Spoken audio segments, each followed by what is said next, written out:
The wind howled across the dry plains of Sigma 5, a lonely outer colony where very few humans lived. Rain hit the metal roof of the small farmhouse like sharp nails, and lightning danced wildly in the night sky. Ethan sat inside, near the fireplace, quietly eating a cold meal of dried meat and beans. The storm was louder than usual tonight, and something about it made him uneasy. His power had gone out earlier, but the emergency lights still worked, casting a soft yellow glow around the room. He reached for his old rifle and checked it out of habit, not because he expected trouble, but because he always prepared for it. Then it happened. A loud beep echoed from the corner of the room his motion sensor had triggered. Ethan stood up quickly, rifle in hand, and walked to the console screen. The security camera outside showed a blurry image, something moving in the storm, slowly coming toward the front door. Not a wild animal, not a human settler. It looked different. He opened the door carefully and stepped onto the porch. Rain soaking his boots immediately. There, lying on the ground, was a figure, female-shaped, silver-skinned, with long white hair stuck to her face. Her body trembled, barely breathing, and her hands were curled tightly into fists. Ethan looked around, making sure no one else was nearby, then knelt down and checked her pulse. Still alive, but weak. He lifted her into his arms, surprised by how light she was, and carried her inside. She wore a strange bodysuit, tight, dark, and clearly not made on Earth. Her body was cold, like metal left outside in winter. He placed her gently on the couch and covered her with a warm blanket. Then he noticed something strange. A small knife was hidden inside her boot, and under her left arm was a second blade, thin and sharp, like a surgical tool. More than that, her wrist had a device on it. Blinking faintly, with symbols he didn't recognize, Ethan narrowed his eyes. Who was this girl? Why was she carrying weapons? He grabbed a chair and sat near her, waiting for her to wake up. He didn't know why, but he didn't feel afraid, even though every part of his soldier's brain told him to lock her up or toss her back outside. Something about her face. Sadness. The exhaustion. It made him hesitate. After about an hour, her eyes opened slowly, bright blue, almost glowing. She looked around in confusion, then focused on Ethan. He raised his hand slowly, showing her he wasn't holding a weapon. "You're safe," he said softly. "Don't try anything, though." She didn't respond with words, just stared at him, her expression unreadable. Then suddenly, her hand twitched toward her wrist device. But Ethan was faster. He pointed his rifle at her and said firmly, "Don't." She paused, then lowered her hand. Still watching him closely, she sat up, her body still shaking. After a long silence, she finally spoke. Her voice was calm, but held a sharp edge. "Why did you help me?" she asked. Ethan shrugged. "You were dying on my porch." She tilted her head, confused. "You don't know who I am?" "No," Ethan said. "Should I?" The girl looked down at her hands, then whispered something so soft he almost missed. I was sent to kill you," she said. Ethan blinked, stunned for a moment, then gave a tired smile. "Story of my life," he muttered. But she didn't move, didn't reach for a weapon. She just sat there, eyes wide with conflict. "I've seen many humans," she said slowly. "They always fight, always destroy, but you gave me warmth." Ethan didn't answer. He watched her carefully. She didn't seem like a killer. Not anymore. Not in this moment. Not in this storm. Her hands, once deadly, now trembled with uncertainty. She looked at him again and said quietly, "You're not what I was told to kill." The storm raged on outside, thunder shaking the windows. But inside the small farmhouse, something had changed. A moment of silence passed between them, full of questions and unspoken truths. She didn't try to attack, and Ethan didn't push her away. Somehow they both knew this was just the beginning. The morning sun rose weakly over the dusty horizon of Sigma 5. But the storm inside the small farmhouse had not passed. Velsia sat near the window, watching light spill over the wet ground outside. Her silver skin catching the glow like polished steel. She didn't speak. Not even when Ethan brought her a hot drink and set it on the table beside her. He didn't force questions, didn't demand answers. He just handed her a warm blanket and walked back to fixing a damaged power unit on the far wall. Velsia's eyes followed his every move, calculating and confused. She had studied humans, thousands of hours of data. War footage, behavioral analysis, and training simulations. They were emotional, reckless, loud, and dangerous. And yet, here was this one quiet, patient, and gentle. He hadn't locked her up or interrogated her. Instead, he gave her warmth, space, and silence inside her wrist device. An alert blinked. A soft hum buzzed through her arm. Her tracker had reconnected to the Dominion's shadow network. She pressed 2 fingers on the side, and a red light opened in her vision. It was a secure message. Silent but clear, target located, execute within 48 cycles. Her orders hadn't changed. She was here to kill Ethan Ward. Soldier, codename Phantom Dust, classified dangerous asset to the Zarn Dominion. Velsha closed the message with a twitch of her fingers and looked at Ethan again. He was whistling softly while reconnecting wires, a small tool in his mouth, no weapons within reach. No signs of defense. He was exposed, vulnerable, and unaware. Of the threat beside him, she could end this now, silently, painlessly, one quick movement. One slice of the throat and her mission would be complete, but her hand didn't move. It refused. As if her muscles had forgotten how to kill him, she clutched the armrest tightly, forcing herself to focus. "What are you doing to me?" she whispered under her breath. Ethan finally turned, wiping grease from his hands. "You okay?" asked, voice calm but alert. Velsha hesitated, then nodded slowly. "I don't understand you," she said. Ethan raised an eyebrow. "Most people don't, no," she replied. "You knew I was here to kill you, and still. You helped me," Ethan sighed and sat across from her, picking up the hot drink she hadn't touched. "I've seen too much war to believe everyone's evil," he said, taking a sip. "I don't fight people anymore, Velsha. I try to. Feed my crops and sleep through storms." Velsha stared at the floor, his voice, his presence. It clashed with everything she'd been trained to expect.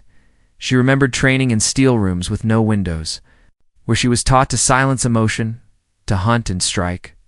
They had shown her images of him burning villages. Fallen warriors, dead Zarn children, they said he did this. But now, watching him patch broken tools and cook basic meals, she wondered, could those have been lies? Or was she seeing only the weakness of a once deadly enemy? That night, she crept through the house while Ethan slept. She entered a locked room using her bypass. Tulit had no weapons. No secret plans, just shelves of books, farming tools, and old photos. One picture caught her eye. A much younger Ethan stood with a group of alien children, some Zarn, some others.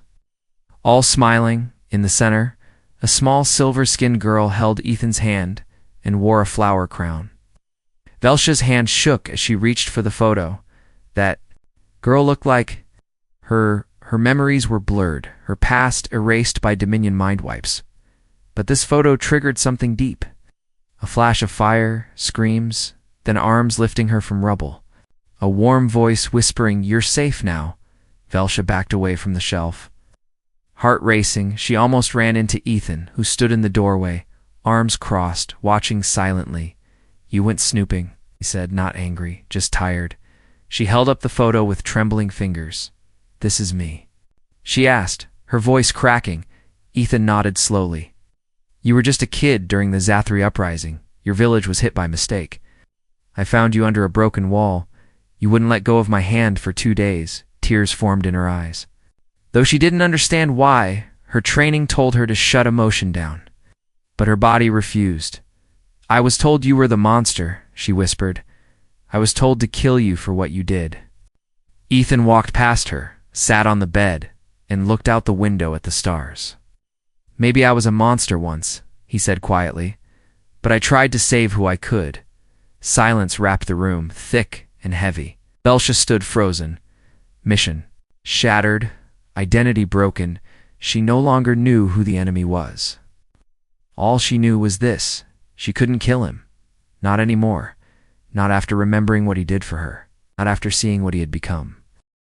The rain had stopped by morning, but inside Ethan's farmhouse, storm between past and present was just beginning. Velsia sat alone at the kitchen table, holding the old photo in her hands. Her mind replayed the flash of memory over and over, the moment Ethan had lifted her from rubble, the soft hum of his voice, the way her small fingers had curled around his glove. She didn't understand why the Dominion had erased those memories. or why they had shown her only the worst parts of humanity. But now, she wanted to know everything. She needed the truth. Ethan entered the room quietly, holding 2 mugs of hot drink, without a word. Placed one in front of her and sat down. For a while, they just drank in silence. The warmth between them slowly replacing the tension. Finally, Velsia asked, "Is there anything else? From back then?" Ethan looked at her for a long moment, then nodded. "I keep everything in the basement," he said. "It's safer underground." Away from scanners, he led her down a narrow staircase, the walls covered in dust and faded. Photos. The basement door creaked open, revealing a large room filled with strange things. Old datapads, alien toys, broken weapons, boxes marked with names she couldn't read.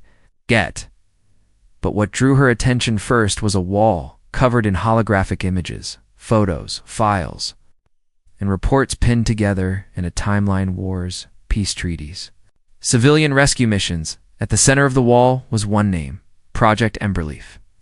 Velsia stepped closer, her fingers grazing a digital file labeled Zarn Child, Rescued. No. Guardian located. She opened it, and there she was, a small, silver-skinned girl wrapped in a military jacket. Eyes wide with fear, her heart pounded in her chest. It was her. Ethan watched silently as she read the reports. She'd been officially recorded as an orphan, protected under human law, but later taken by unknown forces, most likely the Dominion. Her identity had been wiped, her past rewritten. They hadn't just trained her to be a weapon, they had stolen her life.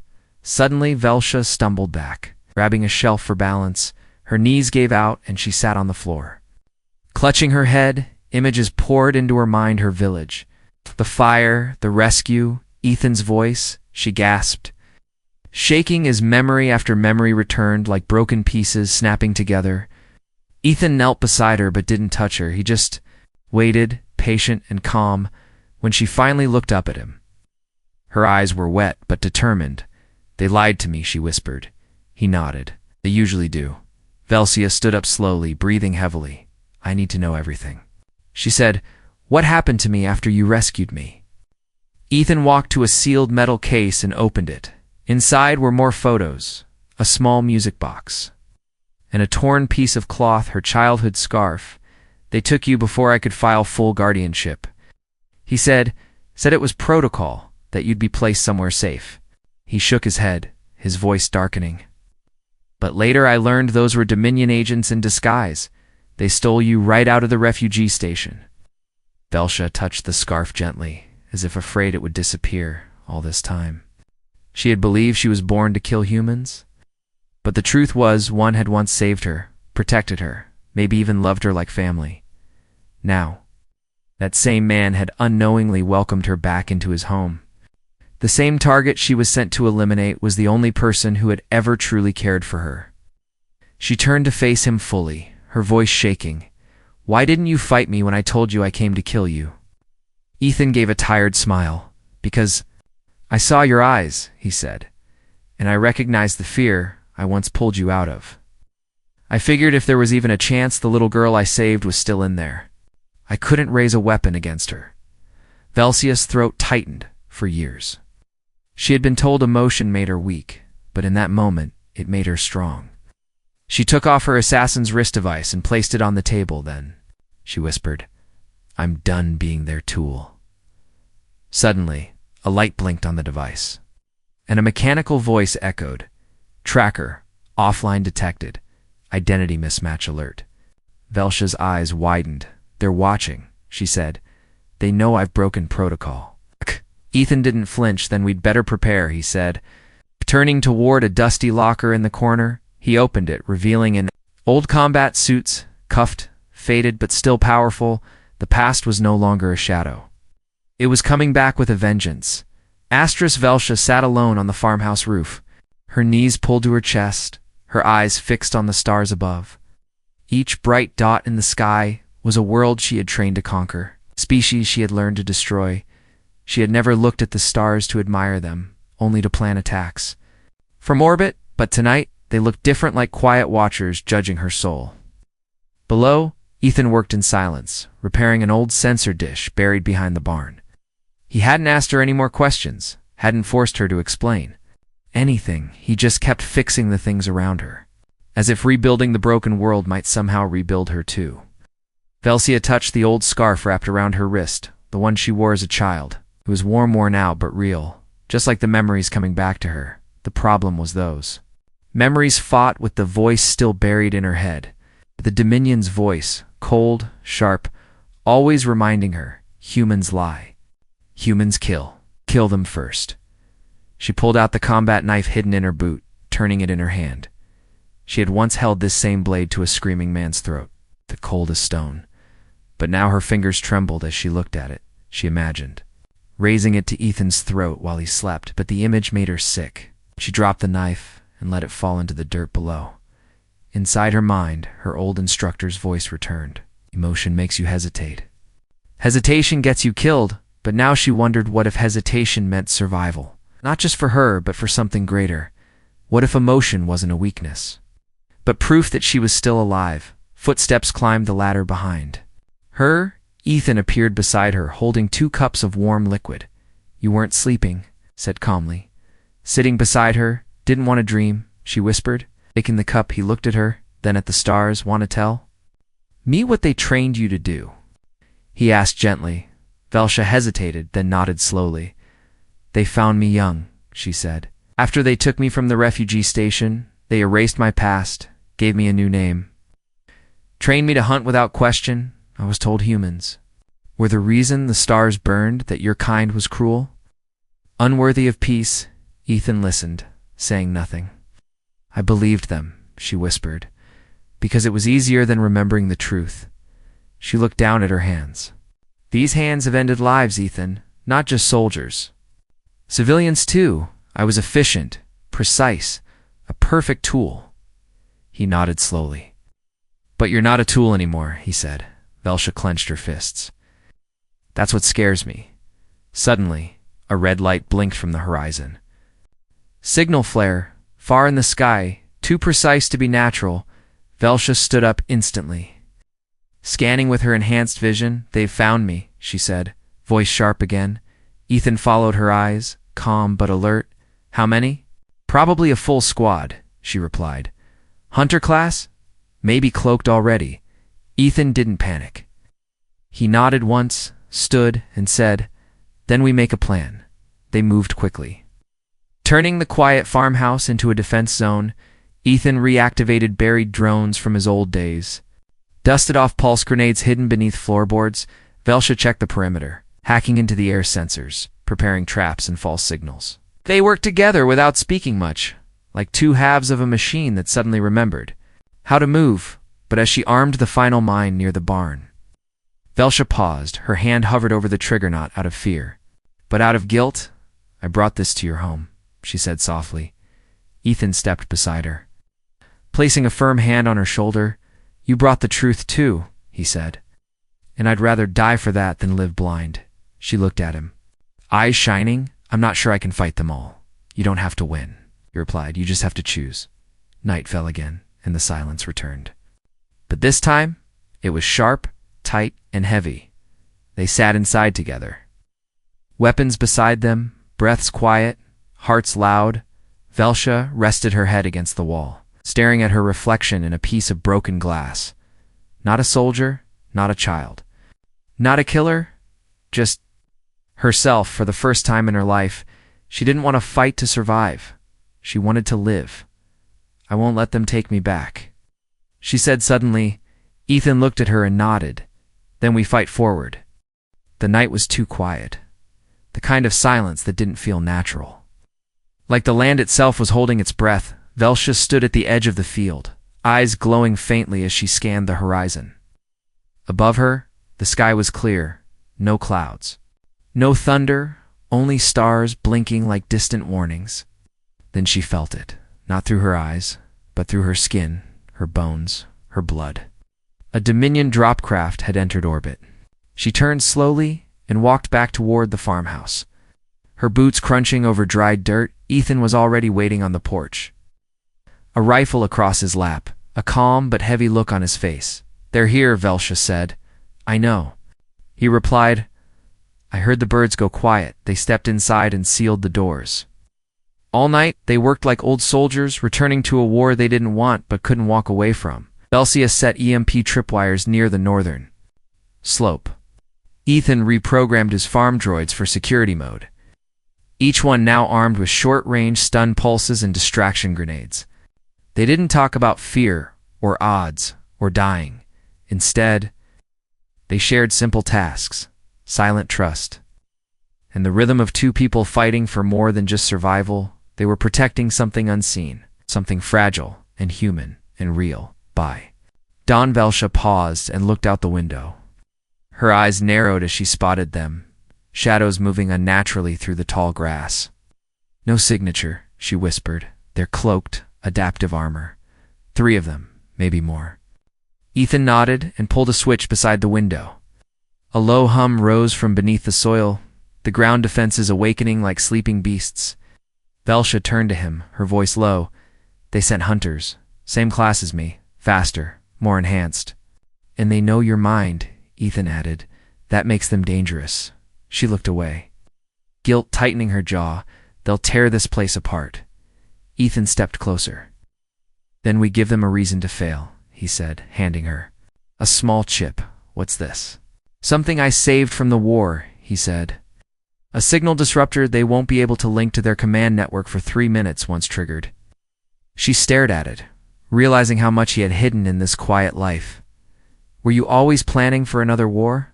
No, he said simply. I just never forgot the last one. The first explosion came without sound, just a flash of light and a pressure wave that shook the windows.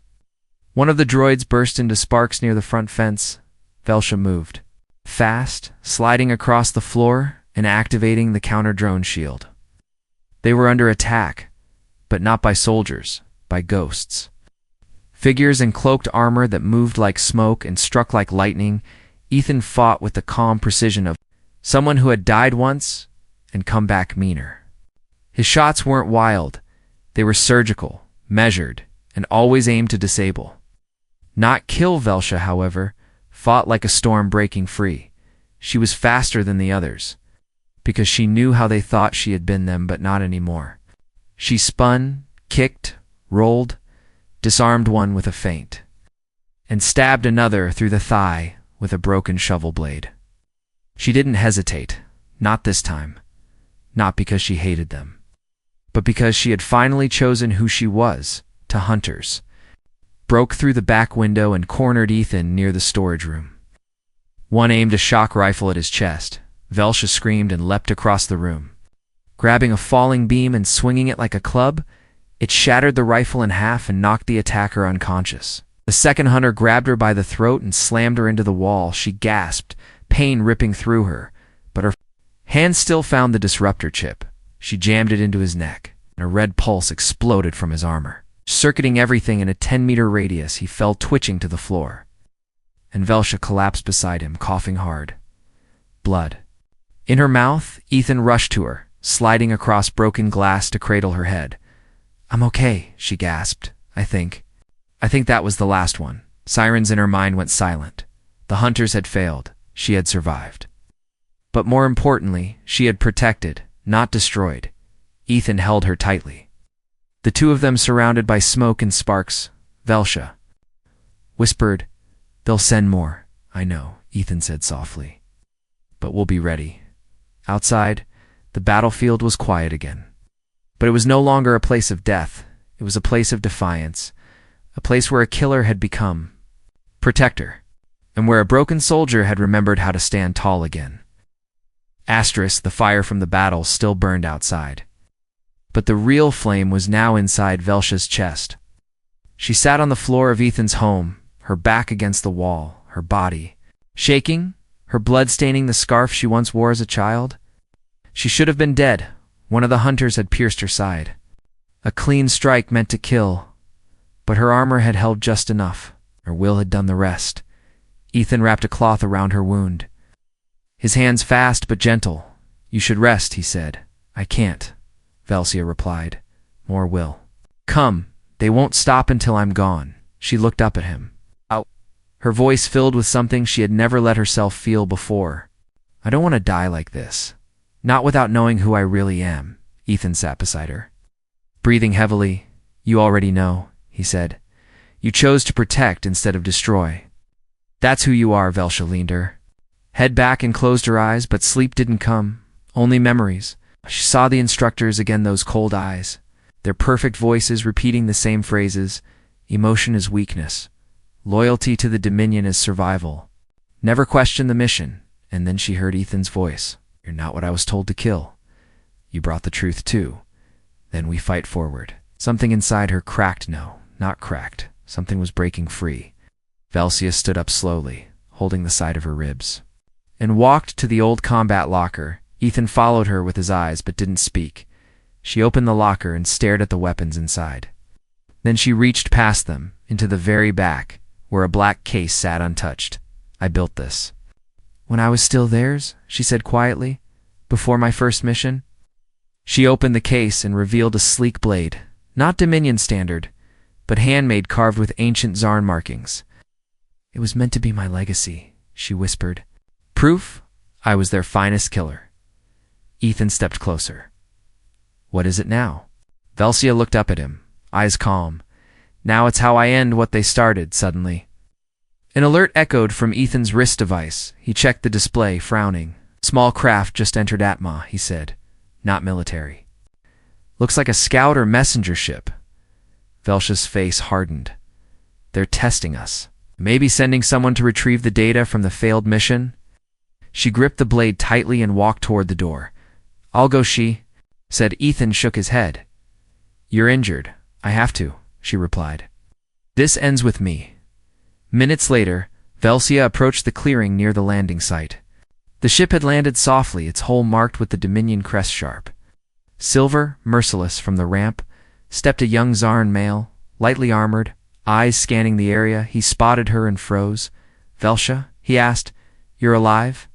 She didn't answer at first, only walked closer, blade in hand. "You were sent to finish what the others couldn't," she said coldly. "No." The young soldier replied quickly. "I was sent to recover your body. They assumed you failed." She stared at him for a long time, then asked, "Do you believe what they taught us?" He hesitated. I don't know anymore." Velsha stepped closer, just inches from him. "You should start questioning everything," she said, then handed him a small data chip. "Give them this." "What is it?" he asked. She looked up at the sky. "The truth." He left without a fight. And for the first time, she felt her mission wasn't destruction, but disruption. She didn't kill. She let someone go, just like Ethan had done for her. Back at the farmhouse, Ethan stood watching her approach. She collapsed before reaching him.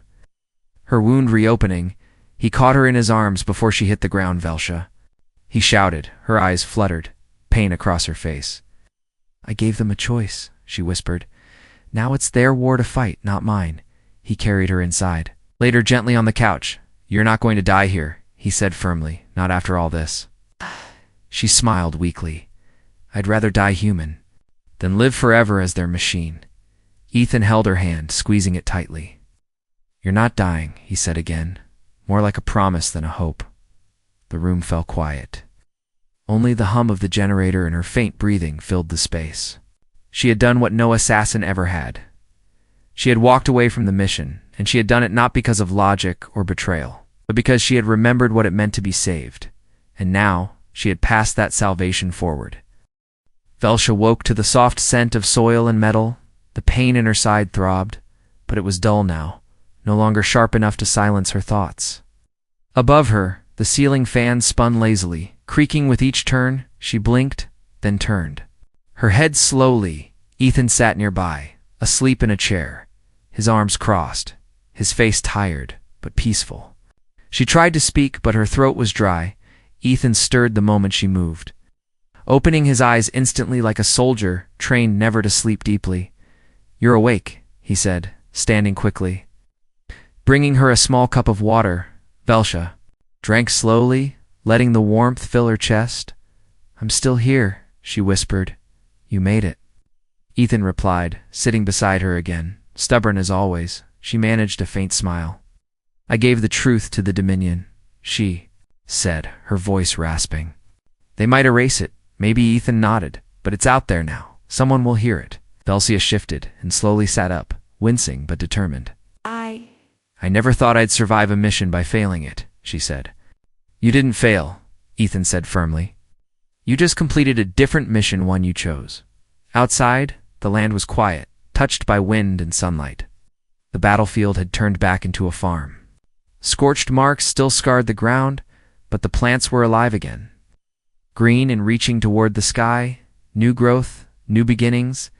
Velcia stood on the porch hours later, wrapped in a blanket. Looking out at the horizon, the Dominion hadn't sent more soldiers, not yet. Maybe the message she'd given had shaken something in their ranks. Maybe, just maybe, someone out there remembered her name, not her number. Not her rank, but her real name. Ethan walked beside her, handing her a tool. Want to help fix the irrigation system? He asked, a teasing smile on his face. Velcia looked at the tool in her hand. Then back at him. I was trained to kill with precision, she said dryly. Well, try not to break my pipes with that same precision. He laughed. She smiled again, this time with no pain. Later that night, they sat around a small fire in the backyard. No alarms, no weapons. Just the crackle of burning wood and the shared silence of people who had survived something larger. Then Velcia looked at the stars, those same stars she once used to navigate targets and plot missions. Now she simply admired their light. I don't know what happens next, she said quietly. Then we figure it out one day at a time, Ethan replied. She looked at him. Not as her former target, not as her rescuer, but as something else entirely. Home. She had never really understood the word until now. It wasn't a place, it was a person. It was him. Why did you take me in? She asked again, her voice softer now. Ethan turned toward her, serious. 'Cause when I saw you on my doorstep, he said, I saw the same scared eyes I once carried out of fire. I knew. Even if you were here to kill me, you needed to remember who you really were first. Tears welled in her eyes, but she didn't look away. I remembered. She said, because of you. The fire crackled between them as the sky turned a deeper shade of night. Velcia reached into her pocket and pulled out her Dominion insignia. She stared at it for a moment, then tossed it into the flames. It burned slowly, curling into ash. I'm not going back, she said. Ethan placed his hand on hers. You're already home. He said, in the following days, no more ships came. No more signals. No more enemies. Just the sound of rain on metal roofs, wind in the crops. In quiet conversations shared under fading stars, Velcia never returned to her old ways. She learned to grow things instead of break them. She learned to laugh, to trust, and one day, maybe even to love. And Ethan, once a ghost of war, now became something solid again. A builder, a guardian, a man who had saved one more soul when no one else dared to try. In time, the galaxy would hear whispers of an assassin who vanished, a traitor to the Dominion, a ghost who turned against her creators. But here, on this quiet piece of Earth, she wasn't a ghost anymore. She was real. She was free. She was finally herself.